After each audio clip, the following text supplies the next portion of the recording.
Kemudian ikhwatul iman rahimani wa rahimakumullah. Dan ketika beliau mengatakan wa an yaj'alaka mimman idza utiya syakara, dan semoga Allah menjadikan kamu termasuk orang yang apabila diberikan sesuatu dia bersyukur. Karena inilah ikhwatul iman rahimani wa rahimakumullah sebab keberkahan, sebab kebahagiaan. Allah Subhanahu wa taala berfirman, "Wa idz ta'adzana rabbukum la in syakartum la azidannakum." Dan ingatlah ketika Rabbmu memberi izin kepadamu, jikalau kamu bersyukur, maka sesungguhnya niscaya akan aku tambahkan bagimu nikmatku. Quran surah Ibrahim ayat yang ke-7.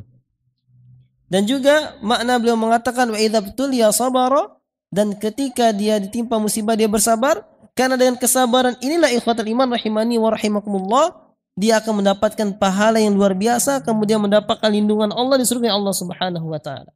Allah Subhanahu wa taala berfirman, "Innama yuwaffas sabiruna ajrahum bighairi hisab." Ajruhum bighairi hisab, ya. Hanyalah orang-orang yang sabar yang Allah kasih pahala tanpa batas. Dan ini juga ikhwatul iman, Allah Nabi SAW pernah bersabda dalam sebuah hadis yang diriwayatkan Imam Tirmidzi dan yang lainnya, "Innallah idza ahabba qauman ibtalahum."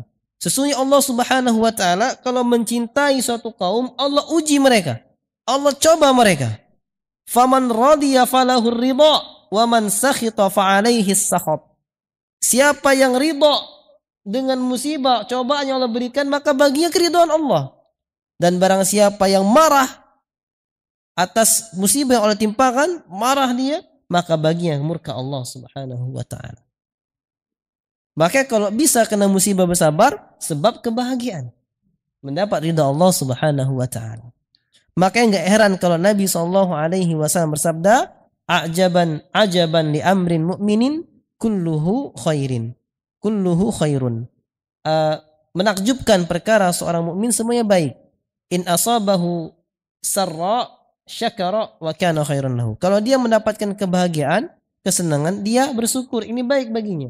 Wa in asabahu darra sabara wa kana khairan lahu. Kalau dia mendapatkan keburukan, dia bersabar dan itu baik baginya.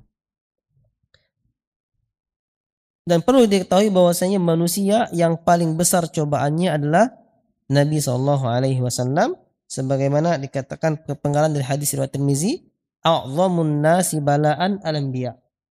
Manusia yang paling besar cobaannya adalah para nabi. Tsummal amsal fal amsal.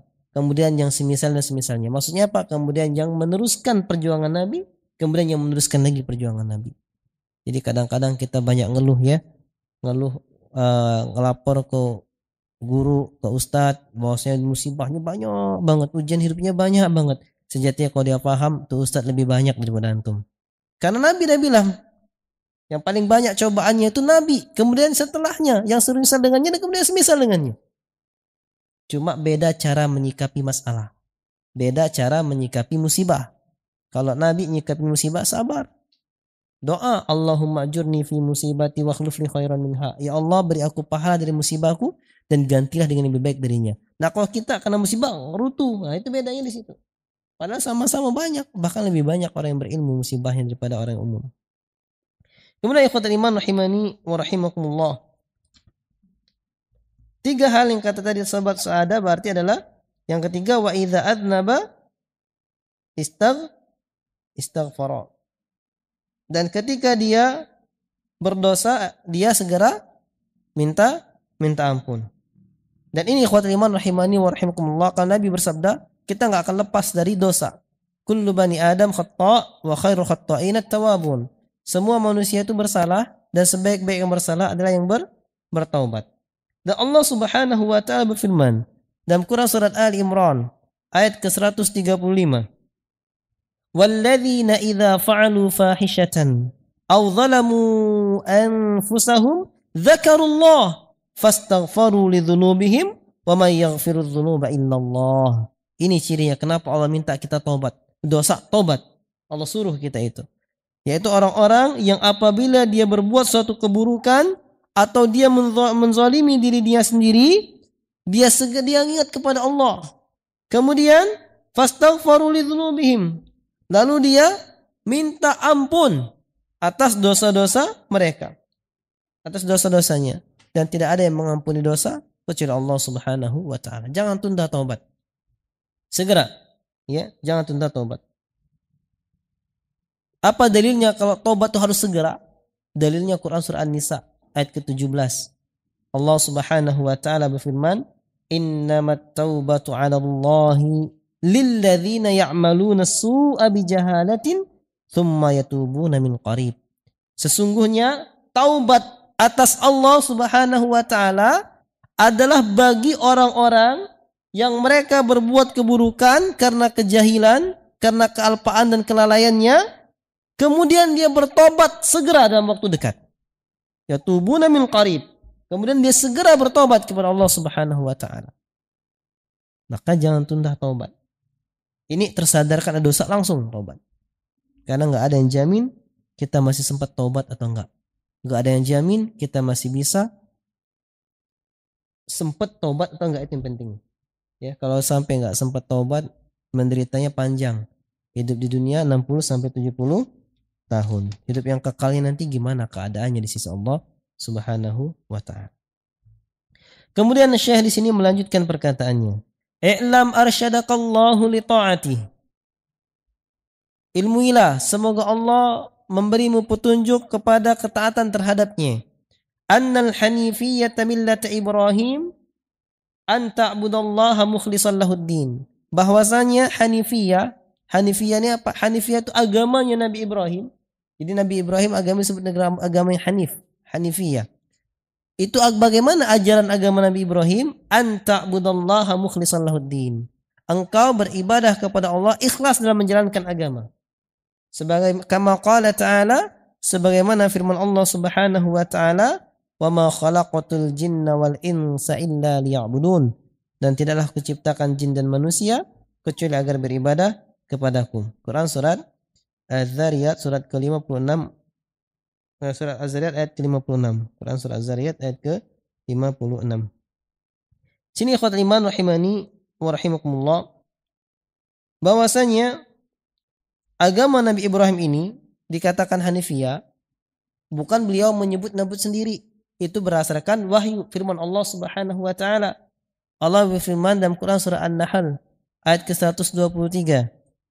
"Tsumma auhayna ilaika anittabi' millata Ibrahim hanifa wa ma kana minal musyrikin." Kemudian kami wahyukan kepadamu wahai Muhammad agar kamu mengikuti agama Nabi Ibrahim yang lurus, dan dia tidaklah termasuk orang-orang yang berbuat syirik. Makanya Nabi kita dan semua Nabi setelah Nabi Ibrahim diperintahkan untuk mengikuti ajaran Nabi Ibrahim. Karena Nabi Ibrahim adalah agama tauhid. Ya, adalah agama tauhid. Maksud Hanif adalah al-muqbil ala Allah, al-mu'rid amma siwah. Hanif itu condong memenuhi panggilan Allah dan menjauhi dari selain Allah Subhanahu wa ta'ala. Dan ini juga sesuai dengan firman Allah Subhanahu wa ta'ala dalam Quran surat yang kita hafal bersama Al-Bayyinah ayat ke-5. Allah Subhanahu wa ta'ala berfirman, "Wa ma umiru illa liya'budullaha mukhlishina lahuddin hunafa." Dan tidaklah mereka diperintahkan kecuali agar mereka beribadah kepada Allah dan mengikhlaskan agama dengan lurus-lurusnya. Kemudian ikhwatul iman rahimani wa rahimakumullah, beliau Syekh Muhammad bin Abdul Wahhab melanjutkan perkataannya, "Fa idza arafta anna Allah khalaqaka li'ibadatihi fa'lam anna al-ibadata la tusamma ibadatan illa ma'at tauhid." Ketika kamu telah mengetahui bahwasanya Allah Subhanahu wa ta'ala menciptakan kamu tujuannya untuk beribadah kepadanya, maka ilmuilah, ketahuilah bahwasanya ibadah itu tidaklah dinamakan ibadah kecuali bersama tauhid. Ibadah tidaklah dinamakan ibadah kecuali bersama at-tauhid. Kama anna as-salata la tusamma salatan illa ma'at taharati. Sebagaimana salat tidaklah disebut salat kecuali bersama dengan bersuci. Paham? Ketika kita sholat, kita nggak bersuci, kita hadas, langsung sholat, nggak wudhu, kira-kira disebut sholat nggak kita? Enggak. Nabi bersabda, la tuqbalu sholatu bi ghairi tahurin. Tidak diterima sholat tanpa bersuci. Ya.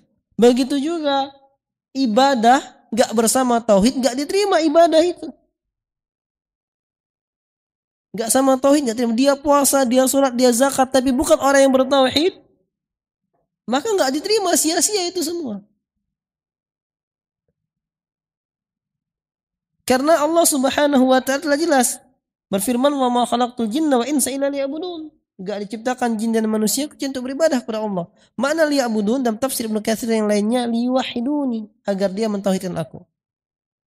Kita ibadah sekian banyaknya ibadah kita, ketika kita berbuat syirik, enggak bertauhid, maka batal semua ibadah tersebut. Allah Subhanahu wa taala berfirman, la in asyrakta la yahbatanna 'amaluka wa la takunanna minal khasirin. Kalau kamu berbuat syirik, maka batal semua amalanmu dan kamu termasuk orang-orang yang merugi. Dan Allah berfirman dalam Quran surah An-Nisa, innallaha la yaghfiru an yushraka bihi wa yaghfiru ma duna dzalika liman yasha. Sesungguhnya Allah enggak mengampuni dosa syirik, Allah mengampuni dosa selain syirik bagi siapa saja yang Allah kehendaki. Inilah bagaimana perkataan para ulama, inilah mutun. Perkataannya ringkas tapi dijelaskan semua dibangun di atas dalil. Jadi kita menjelaskan perkataan beliau adalah menjelaskan landasan-landasan perkataan beliau.